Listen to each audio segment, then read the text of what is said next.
रात का समय था, लेकिन ये कोई आम रात नहीं थी। ऐसी रात जहां हवा भी पेड़ों से टकराकर आवाज करती है तो लगता है जैसे कोई पुरानी लाश करवट बदल रही हो। इसी अंधेरी रात में एक पुराना गांव था। गांव जहां शाम के बाद कोई बाहर नहीं निकलता और जहां शमशान का पेड़ सिर्फ पेड़ नहीं, एक श्राप माना जाता था।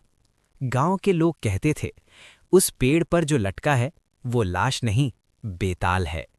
और जो भी उस बेताल को उतरने गया वो या तो कभी लौटा नहीं, या लौटा तो इंसान नहीं रहा। इसी बेताल को लाने का काम मिला था राजा विक्रमादित्य को। राजा विक्रम, जिसका नाम सुनकर दुश्मन कांप जाते थे, लेकिन आज वो खुद इस अंधेरे जंगल में अकेला खड़ा था।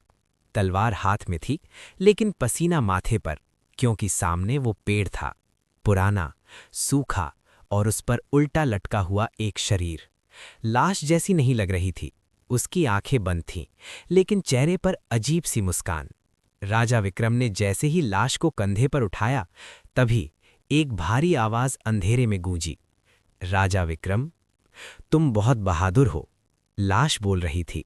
राजा ने एक पल के लिए सांस रोकी, लेकिन कुछ कहा नहीं, क्योंकि उससे पहले ही वॉर्न कर दिया गया था, अगर तुम बोले तो बेताल उड़कर वापस पेड़ पर चला जाएगा। और बेताल हंसने लगा। मैं बेताल हूं राजा, मुर्दों की दुनिया का रहने वाला। तुम मुझे ले जा रहे हो, लेकिन क्या तुम मेरी कहानी सुनने का साहस रखते हो? राजा विक्रम चुप रहा। बेताल ने कहानी शुरू की।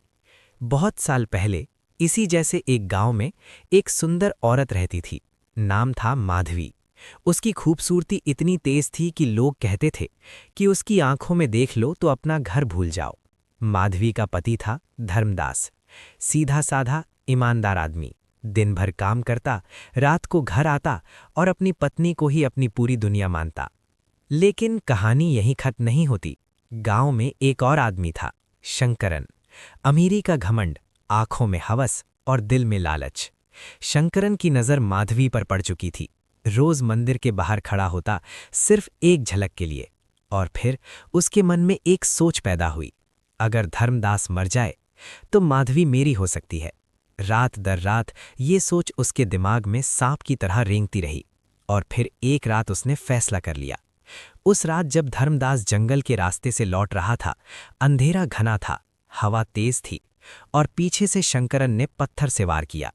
धर्मदास गिर पड़ा, खून मिट्टी में घुल गया। शंकरन भाग गया। गांव ने माना ये एक हादसा था। सिर्फ माधवी जानती थी कि उसकी जिंदगी का सुकून उस रात के साथ दफन हो चुका था। लेकिन कहानी यहीं नहीं रुकी राजा। बेताल ने धीरे से हंसकर कहा। कुछ महीने बाद माधवी ने शंकरन से शादी कर ली। गांव वालों को लगा मजबूरी होगी, लेकिन रात के अंधेरे में माधवी अक्सर चीख कर उठ जाती थी। उसे सपने आते, धर्मदास खून में डूबा खड़ा है और पीछे से कोई हंसी गूंज रही है। एक रात माधवी ने फैसला कर लिया।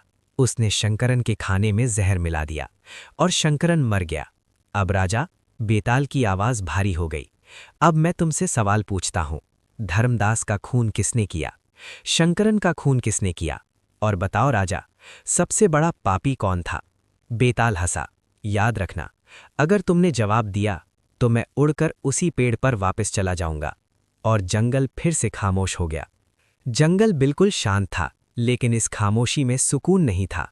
राजा विक्रम के कंधे पर लटका हुआ बेताल हल्का सा हिला, जैसे मुस्कुराया हो। उसने जानबूझकर सवाल ऐसा चुना था जिसका जवाब देना ही राजा के लिए सबसे बड़ा जाल था। बताओ राजा। बेताल की आवाज धीमी थी, लेकिन हर शब्द तलवार की धार जैसा था। धर्मदास का खून किसने किया? शंकरन का खून किसने किया? और सबसे बड़ा पापी कौन था? राजा विक्रम का मन हिल गया। उसने कई युद्ध लड़े थे, कई राजाओं को हराया था, लेकिन आज ये जंग तलवार की नहीं थी। ये जंग सच और न्याय की थी। अगर वो बोले तो बेताल उड़ जाएगा और पूरा सफर फिर से शुरू होगा। अगर वो चुप रहा तो शायद गलत को सही मान लेगा। और बेताल इसी पल का इंतजार कर रहा था। राजा के दिमाग में माधवी का चेहरा उभरा। एक ऐसी औरत जो पहले अपने पति की लाश के साथ जीती रही और फिर अपने दूसरे पति की लाश की जिम्मेदार बनी। शंकरन ने धर्मदास को मारा, ये सच था। लेकिन क्या शंकरन ही इस कहानी का सबसे बड़ा पापी था? शंकरन ने लालच में खून किया, माधवी ने बदले में। लेकिन माधवी ने क्या सिर्फ बदला लिया था? या फिर अपनी गलतियों को छुपाने के लिए एक और खून कर दिया था? राजा के मन में एक और सवाल उठा। अगर माधवी सच में अपने पहले पति से प्रेम करती थी, तो उसके मरने के बाद उसने शंकरन से शादी क्यों की? मजबूरी थी या फिर सुविधा? और इसी सवाल पर बेताल की हंसी फिर गूंज उठी। तुम सोच रहे हो राजा कि पाप तलवार से होता है या इरादे से? बेताल ने धीरे से कहा। धर्मदास सीधा था, इसलिए मारा गया। शंकरन लालची था, इसलिए मारा गया। पर माधवी, उसने दोनों को अपने जीवन का जरिया बनाया। राजा के पैर रुक गए। शमशान का रास्ता पास आ रहा था। अगर वो अभी भी चुप रहा तो ये कहानी बिना न्याय के खत्म हो जाएगी। और बेताल इसी बात का फायदा उठा रहा था। राजा विक्रम को याद आया उसका धर्म। उसका राज्य सिर्फ तलवार से नहीं, न्याय से चलता था। अगर वो चुप रहा तो वो खुद भी इस पाप का भागीदार बन जाएगा।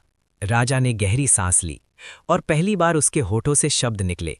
धर्मदास का खून शंकरन ने किया, शंकरन का खून माधवी ने किया, लेकिन सबसे बड़ा पापी? राजा ने एक पल का विराम लिया। माधवी है। बेताल जोर से हंसा।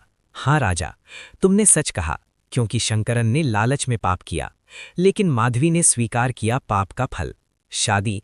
और फिर जब सुविधा खत्म हुई तो उसे भी मार दिया। उसने प्रेम और बदले दोनों को हथियार बनाया। जैसे ही राजा ने जवाब पूरा किया, बेताल जोर से हंसा और हवा में घुल गया। और अगले ही पल एक तेज हवा चली। राजा विक्रम ने देखा, बेताल फिर से उसी पुराने पेड़ पर उल्टा लटका हुआ था, बिल्कुल पहले की तरह। वही मुस्कान, वही आंखें बंद, जैसे कह रहा हो, राजा, तुमने पहली परीक्षा पार कर ली, लेकिन ये सिर्फ शुरुआत है। राजा ने तलवार कस के पकड़ी। उसके कंधे भारी थे, लेकिन इरादा और मजबूत। उसने पेड़ की तरफ कदम बढ़ाया, क्योंकि उसे पता था, आगे जो कहानियां हैं वो सिर्फ और ज्यादा खूनी और ज्यादा कठिन होंगी। आप सुन रहे थे खूनी रातों की कहानियां, जहां हर कहानी एक सवाल छोड़ जाती है और हर जवाब एक नया श्राप। बेताल के अगले सवाल के लिए कमेंट में लिखो नेक्स्ट पार्ट।